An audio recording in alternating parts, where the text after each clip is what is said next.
Hobbit.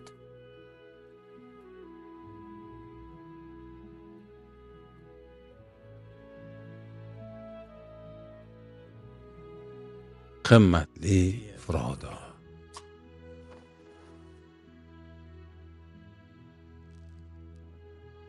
Bir gal mendan barcha sarguzashtlaringizni aytib berdingizmi deya so'raganding.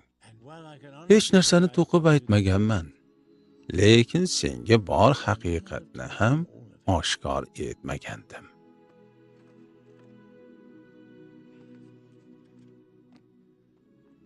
Endi qarib qoldim, Frodo. Hozir bir paytlardagi kabi navqiron hobbit emasman. O'ylashimcha aslida qanday sarguzashtlarga duch kelganimni senga aytadigan fursat yetdi. Aynan shundan boshlayman. Hammasi qadim zamonlarda, sharqdagi olis bir o'lkada boshlangan. Hozirgi kunda bunday o'lkani hech qayerda uchratmaysan. Bu o'lkada Dale shahri bor edi.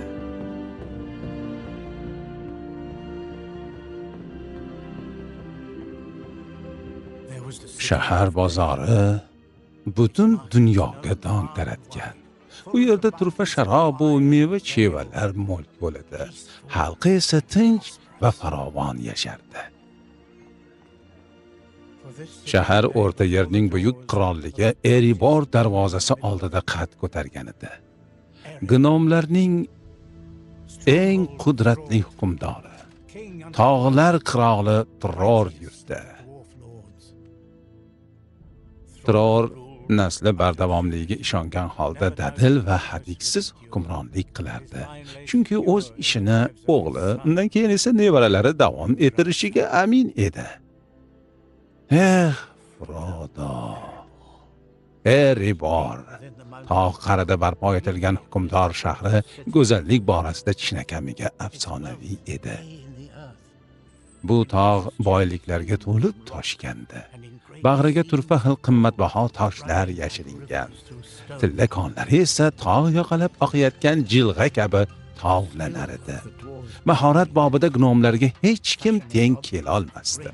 Ular olmos, zumrad, lal va yoqutlardan favqulodda chiroyli buyumlar yasashardi. Har gal tog' qarini tobora chuqur qazib borisharkan, go'yo zulmat sari oshqiyotgan kimsaga o'xshashardi. Va o'sha yerda uni topishdi. Tog' qalbi Arkenstone. Tror uni shohona ziynat deb atadi. U buni o'z